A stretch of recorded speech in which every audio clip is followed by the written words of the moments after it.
নমস্কার বন্ধুরা, আশা করি আপনারা সকলে ভালো আছেন। আজকে আমি আরেকটি রেসিপি নিয়ে হাজির হয়েছি। সেই রেসিপিটি হলো কচু শাক। কচু আমি ছোট ছোট করে কেটে নিয়েছি ধুয়ে। আর কচু রাঁধতে আমার লাগবে বাদাম,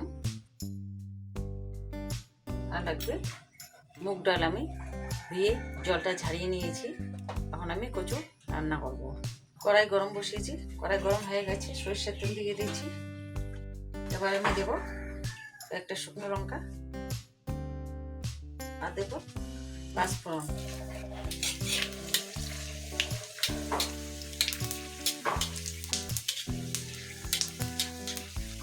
আমার চ্যানেলটি যারা এখনো সাবস্ক্রাইব করেনি তারা অবশ্যই চ্যানেলটি সাবস্ক্রাইব করে পাশে থাকবেন।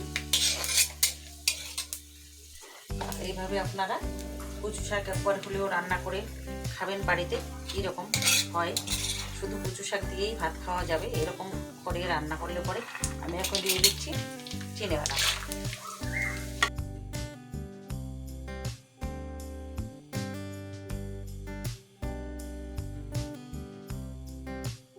চিনে বাদাম ভাজা হয়ে গেছে, ওতে দিয়ে দিচ্ছি আমি মুগ ডাল জল ঝরানো।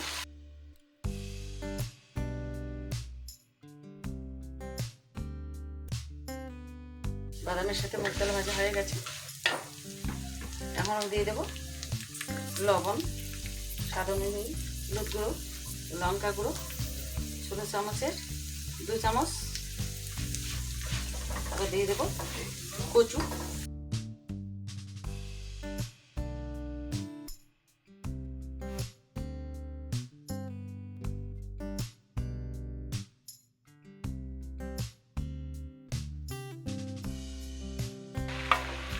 এবার ঢেকে দেবো। রান্নাটা উল্টে নিচ্ছি। আগে একবার ঢেকে দিয়েছি, এইভাবে ডেকে ডেকে সিদ্ধ করবো। কচুর সাথে ডালটাও সিদ্ধ হয়ে যাবে, জলটাও বেশি বেরোতে পারবে না ডালটার জন্য। ডাল কচু একসাথে সিদ্ধ হয়ে যাবে। আরও ঢেকে দিচ্ছি।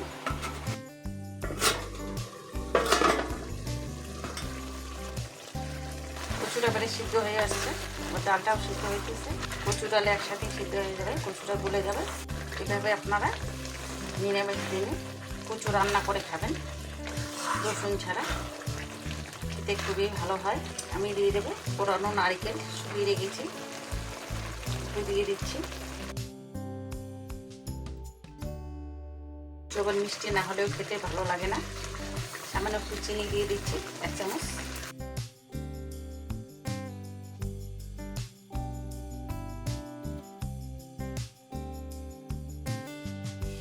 এবারে 1 চামচ ঘি দিয়ে দিচ্ছি।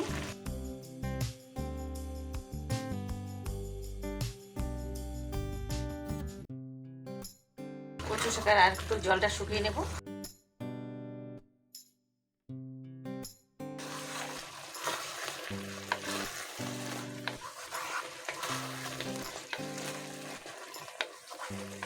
কচুটা আমার হয়ে গেছে, ডাল কচু একসাথে সিদ্ধ হয়েছে।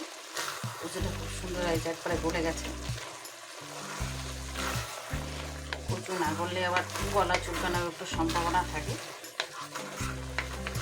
এভাবে রান্না করবেন, কচু গলায়ও ধরবে না, খেতেও দুর্দান্ত হয়।